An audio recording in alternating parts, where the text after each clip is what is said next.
அப்படி பேரனும் பேதியிலும் உண்மையிலே இருக்கிறது என்று சொன்னால் இப்படி பள்ளிக்கரணையை போன்ற இன்னும் ஏராளமான குளங்கள் காணாமல் போவதற்கான ஆபத்து இருக்கிறது. அதை பாதுகாப்பதற்கான போராட்டத்தை நிச்சயம் நடத்தணும். இந்த பள்ளிக்கரணை கற்றைய சென்னையில் இருக்கிற லட்சக்கணக்கான மக்கள்கிட்ட கொண்டு போகக்கூடிய வேலையை நாங்களும் செய்வோம் என்பதையும் இந்த நேரத்தில் உங்கள் முன்பு சொல்லிக் கொள்வது. ரெண்டாவது, பறவைகள் பற்றி ஏராளமான சொல்லிட்டு போறாரு. எனக்கு நேரம் இல்லை, எனக்கு நேரம் ஆயிடுச்சு. பகை உணர்ச்சி இல்லாத மனிதர்கள் இருக்கிற இடத்துல பறவைகள் வாழும். இது மாதிரி பறவைகள் பற்றி ஏராளமான விஷயங்கள். இது என்னன்னா, பொதுவாக இந்த அவர் கையாற்றக்கூடிய வார்த்தையும் அந்த வார்த்தையில் உருவாக்கப்பட்ட அந்த கம்போசிங் அந்த இதுவும் படிக்கக்கூடிய மாணவர்கள் மத்தியில், சாதாரண மக்கள் மத்தியில் எளிமையான முறையில் சென்று பல நல்ல தாக்கங்களை ஏற்படுத்தும் என்பது என்னுடைய ஒரு தாழ்மையான கருத்து. அது போன்று கிழிஞ்சல் குத்தி என்று ஒரு கட்டுரை, அதில் ஒரு கட்டுரையில் மட்டும் ஒரு 10 செய்திகள் சொல்வதற்கு இங்கே வாய்ப்பில்லை. ஆனால் அதில் சம காலத்தில் இருக்கக்கூடிய ஏராளமான பல செய்திகளை சொல்லிவிட்டு போகக்கூடிய ஒரு வாய்ப்பு அவருக்கு இருந்திருக்கிறதுன்னு சொன்னால், ஒரு பல்துறை ஆர்வம் என்பதுதான் அது அவருக்கு இருக்கக்கூடிய சமூக உணர்வுடைய வெளிப்பாடு என்று நான் கருதுகிறேன். நல்ல இலக்கிய ஆளுமை உள்ள ஒரு புத்தகமாகவும் இது கட்டாயம் உண்டு. ஏன்னா வாசிக்கப்பட்ட பலவரும் சொன்னாங்க, ஏராளமான பல இலக்கியங்களை கையாண்டு பல கவிதைகளை கையாண்டு வந்திருக்கக்கூடிய புத்தகம்னு சொல்லி, அது ஒரு நல்ல சுற்றுச்சூழல் பற்றியான புத்தகங்களும் நல்ல வளர்ச்சி. எனவே நான் இன்னைக்கு ஏராளமான பல இலக்கிய தளங்களில் அவங்க ஏராளமான புத்தகங்களில் வாசிப்புக்கு எடுத்துக்கிறாங்க. இலக்கிய தளங்கள் இருக்கக்கூடிய வாசிப்பு விமர்சனம் எடுத்துக்கிற புத்தகங்கள் இந்த மாதிரியான புத்தகங்கள் அதிகம் இடம் வருதில்லை. எப்பமாவது 1-2 அது ரொம்ப அபூர்வமாக இருக்கு. அது ஆர்வம் சார்ந்து அவங்களுக்கு இருந்துச்சுன்னா, ஆனால் இலக்கிய தளத்திலும் வாதிப்பதற்கான விமர்சனம் செய்வதற்கான அறிமுகப்படுத்துவதற்கான புத்தகங்கள் தான் இங்கே வாசிக்கப்பட்ட பல புத்தகங்கள் என்பதையும் அந்த தரப்பு மத்தியிலே நாம் சொல்ல வேண்டியிருக்கிறது என்பதும் ஒரு கருத்து. அதே மாதிரி ஆகாய தாமரை அகன்று அரசு இருக்கிறது. இந்த புத்தகத்தை கட்டாயம் ஆட்சியாளர்கள் தர வேண்டும். கழிவுநீர் தேங்குவதை தடுக்கிறதுனால ஆகாய தாமரை அகற்ற வேண்டிய அவசியமும் ஆயிரக்கணக்கான கோடிகள் ஒதுக்க வேண்டிய அவசியமும் கட்டாயம் அரசுக்கு கிடையாது.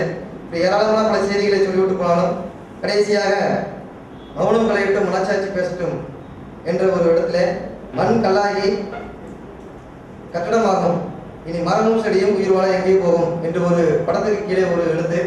அதே போல் இன்னொரு இடத்துல குழந்தையின் தாகம் குழாய்க்கு தெரியாது என்று இந்த படத்தின் கீழே ஒரு வாசகம் இருக்கும்.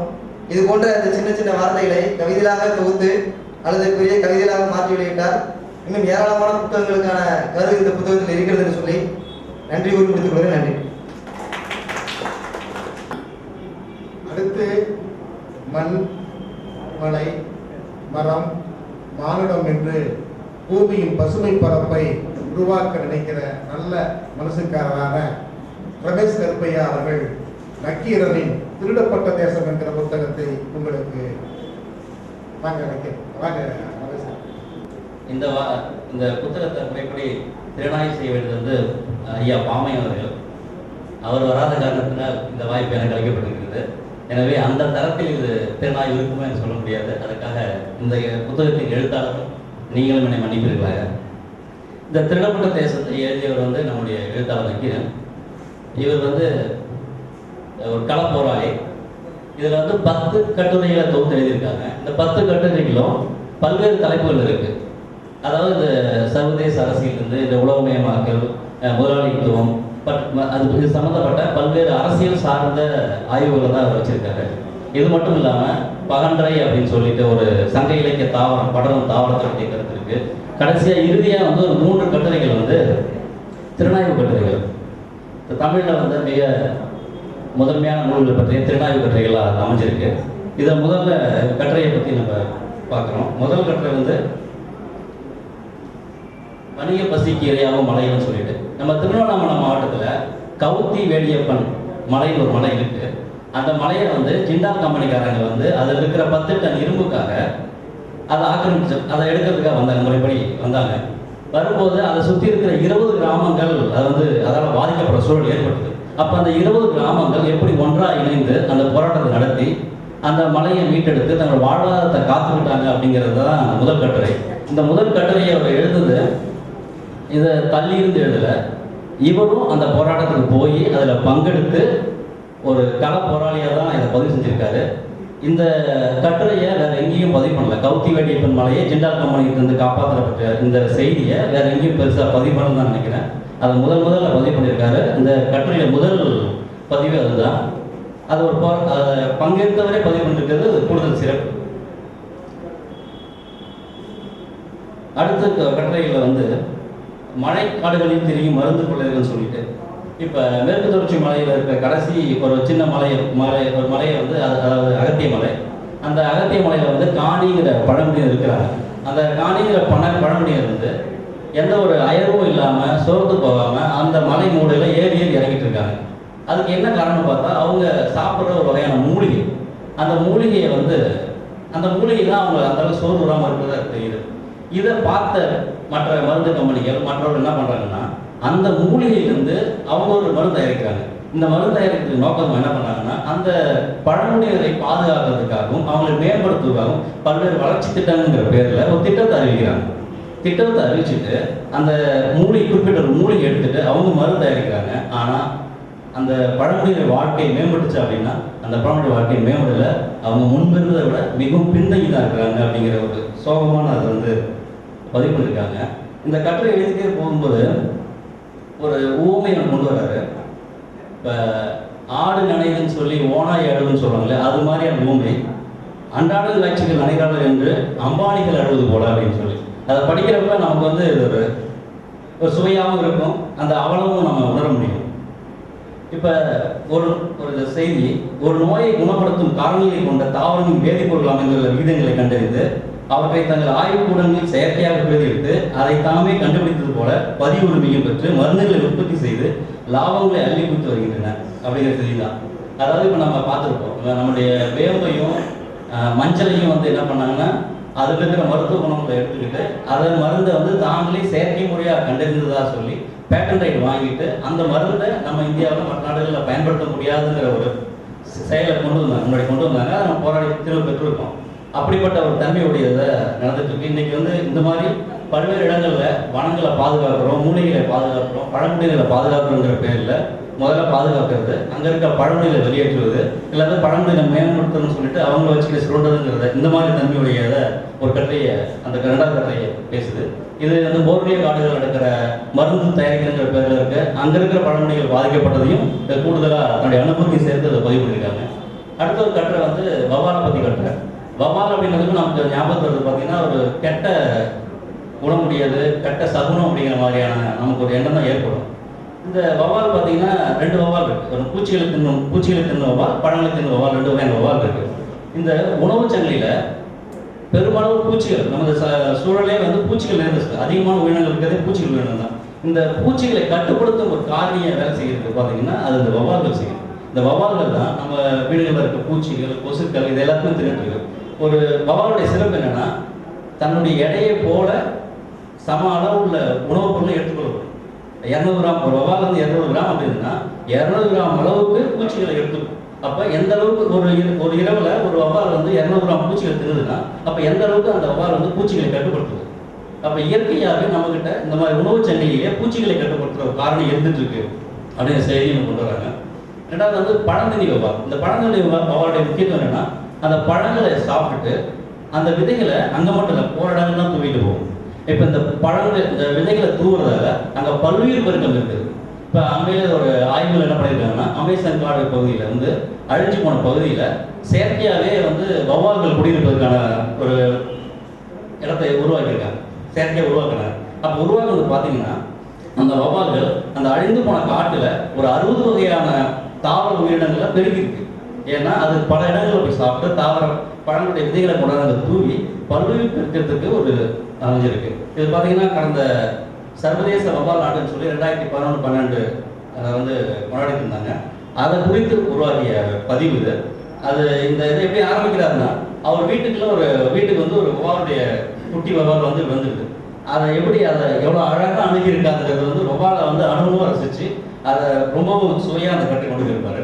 அதுக்கு அடுத்த கட்டை வந்து பீட்டி கத்திரிக்காய் அமெரிக்காவின் புதிய போர்க்கருவி அப்படிங்கிறது தான். இப்போ நம்ம அண்மையில் இந்தியாவில் வந்து விவசாயிகள் 2 லட்சம் பேர் தற்கொலை செஞ்சதுக்கு காரணமாக சொல்கிறது பீட்டி பருத்தின்னு சொல்லுவோம். அந்த பீட்டி பருத்தி வந்து எவ்வளோ வந்து எதிர்மறையான விளைவுகளை ஏற்படுத்தி நம்ம இந்திய விவசாயிகளை அழிஞ்சு போனாங்கிறது தெரியும். இப்போ அது பருத்திங்கிறது வந்து ஒரு உணவு பயிர் கிடையாது, ஒரு வணிக பயிர், நம்மளுடைய புறச்சூழலுக்கான தேவையான பயிர் அது. ஆனால் பீட்டி கத்திரிக்காய் அப்படிங்கிற உணவு பயிராக மாறுது, பெரும்பாலும் உற்பத்தி செய்யப்படும். அவ்வாறு உற்பத்தி செய்யப்பட்டால் பீட்டி பருத்திக்கு உற்பத்தியாளர்களுக்கு என்ன நிலை ஏற்பட்டதோ அது போன்ற ஒரு நிலை ஏன் ஏற்படுத்தாதுங்கிறதும், இப்போ இனி வருகின்ற காலங்களில் வளர்ந்த நாடுகள் மேலே ஏற்படுத்துகிற போர் கருவிங்கிறது வந்து வழக்கமாக வந்து அணுகு போகிறதோ ஏவுகணை வீசுவதோ இல்லை வந்து படையெடுத்து வருவதோ இருக்காது.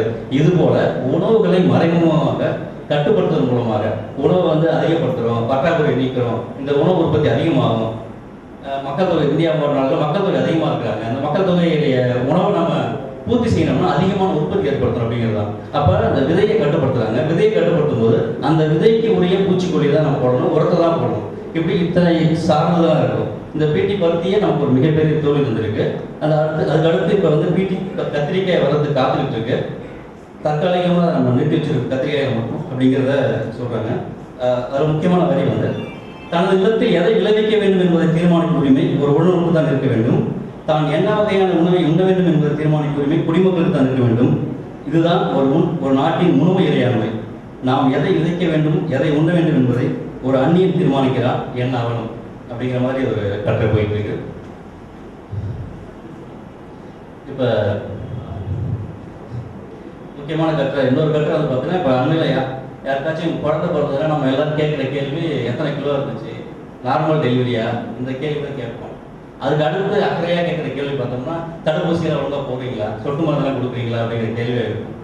ஆனால் இந்த சொட்டு மருந்துகள் எவ்வாறு எதிர்மறைகளை உருவாக்குகிறது, இதில் எப்படிப்பட்ட ஏகாதிபத்திய அரசியல் இருக்குதுங்கிறத பற்றி நிறைய தொட்டுட்டு போயிருக்காங்க. எல்லாருமே ஒரு ஆய்வாக போயிருக்காங்க. ஆனால் இந்த தடுப்பூசிகள் எவ்வாறு ஒரு பின்விளைவை, ஒரு மோசமான விளைவு ஏற்படுத்துவதை பற்றி ஒரு முழுமையான ஆய்வு செஞ்சு இந்த கட்டுரை பதிவு பண்ணியிருக்காரு. அந்த வேக்சினேஷன்ஸ் எந்த அளவுக்கு தொந்தரவுன்னு சொல்லிட்டு, இப்போ வேக்சினேஷன் உருவாக்குறோம், அதை ப்ரிசர்வேட்டிவ்ஸாக இருக்கும். அதாவது அந்த மருந்து கெட்டு போகாமல் தற்காத்து வச்சிருக்குதுன்னு சொல்லி கூடுதல் மருந்து இருக்கும், அது கூடுதலாக சேர்க்கும். அந்த மருந்து பார்த்தீங்கன்னா மெர்க்குரி நிறைய தடை செய்யப்பட்ட மருந்தெல்லாம் வச்சுருக்கோம். அப்போ நோயை வராமல் இருப்பதற்காக ஒரு மருந்தை நம்ம உடலில் செலுத்துக்கிறோம். ஆனால் அந்த மெர்க்குரியை தனியாக செலுத்தும் போது உடலுக்கு தீங்கானது நஞ்சு விஷம். ஆனால் நோயை கட்டுப்படுத்துவதற்காக கூட செலுத்துகிற மருந்தில் மெர்க்குரி செலுத்தும் போது அப்போ நம்ம நோயை கட்டுப்படுத்துவதற்கான வேலை செய்கிறோமா, பிற்காலத்தில் நோயை கொண்டு வருவதற்கான வேலை செய்கிறோமா அப்படிங்கிற கேள்வி வந்து இங்கே பெருமளவு யாராலும் கவனிக்கப்படாத ஒரு செய்தியை இங்கே உள்ள கொண்டு வந்திருக்காங்க. அதே போல் அதை செயல்படுத்திக்கிட்டு இருக்கிற வேலையும் அந்த எழுத்தாளர் செஞ்சுட்டு இருக்காரு. தன்னுடைய உறவினர்கள் மற்ற நண்பர்களையும் இப்பொழுது நோய் தடுப்பு வேக்சினேஷன் எடுத்துக்காத ஒரு சூழல், அது இல்லாமையே நம்ம வந்து என்ன சொல்கிற குழந்தை சொல்லுதான், நான் வந்து நோய் இல்லாமல் பிறந்தேன், எனக்கு தடுப்பூசி போட்டு ஏன் நோயை அனுமதிப்படுத்துறீங்க, ஏன் நோயாளியை மாற்றுறீங்க அப்படின்னு சொல்லிட்டு அமெரிக்காவில் வந்து ஆன்டி வேக்சினேஷன் மூவ்மெண்ட்ஸ்னு சொல்லிட்டு நிறைய இயக்கங்கள் வச்சு வேக்சினேஷன் போடாத குழந்தைகள் வந்துட்டு இருக்காங்க. வேக்சினேஷன் எதிர்த்து நிறைய மருத்துவர்கள் வந்து குரல் கொடுத்துட்டு இருக்காங்க. அடுத்து வந்து பகன்றை 12 கட்டுரை வந்திருக்கு. இது சங்கலிகர்ல தாவரம். இந்த சங்கலிகர்ல தாவரம் வந்து பார்த்தீங்கன்னா பகன்றை அதாவது நில உடைமை இருந்த சூழலை வந்து விளக்குறாரு. முன்னெல்லாம் வந்து என்ன பண்ணுவாங்கன்னா தானமாக கொடுப்பாங்க, பார்ப்பனர்களுக்கு மற்றவங்களுக்குலாம் வந்து நிலத்தை வந்து தானமாக கொடுக்குறாங்க. அதில் வந்து அவங்க நேரடியாக பயிர் செய்ய மாட்டாங்க. அப்போ நேரடியாக பயிர் செய்யாத போது அவங்க வந்து விவசாயிகள் தான் பயிர் செய்வாங்க. அப்போ இந்த பகன்றை வளர்ந்ததுன்னா அவங்க என்ன பண்ணுவாங்கன்னா நெல்லுடைய அளவு குறையும், விளைச்சல் குறையும் வச்சுட்டு இருப்பாங்க. ஆனால் இந்த பகன்றை வந்து நெல் விளைந்த பிறகு தான் அந்த கொடி படரும், அது அவங்களுக்கு தெரியாது. இது வந்து சாதகமாக பயன்படுத்தி விவசாயிகள் பயன்படுத்திருக்காங்க அப்படிங்கிறது சொல்றாரு. இது சங்க இலக்கியத்தில் வந்த ஒரு செய்தி, அதாவது சங்க இலக்கியத்தில் இருந்த பகன்றைகிற கொடியை பற்றியான செய்தி. கடைசியாக வந்து திருடப்பட்ட தேசம், ஒரு நிமிஷம் முடிச்சுக்கிறேன். இந்த திருடப்பட்ட தேசம் தான் புத்தகத்துடைய தலைப்பு. அது என்னன்னா, ஒரு மொரிஷியஸுக்கும் அண்டார்டிகாவுக்கும் இடையில வந்து ஒரு தீவு இருக்கு. அந்த சின்ன குட்டி தீவுகள் தான். அந்த தீவுகள்ல இருந்து பாதுகாக்கப்பட்ட தீவை அறிவிச்சிட்டாங்க. அங்க குடியேறிந்தவர்கள் எல்லாத்தையுமே வெளியேற்றிட்டு அந்த தீவை பாதுகாக்கப்பட்ட தீவுன்னு சொல்லிட்டாங்க. அந்த பாதுகாக்கப்பட்ட தீவானது அமெரிக்காவுடைய இராணுவ தளமாக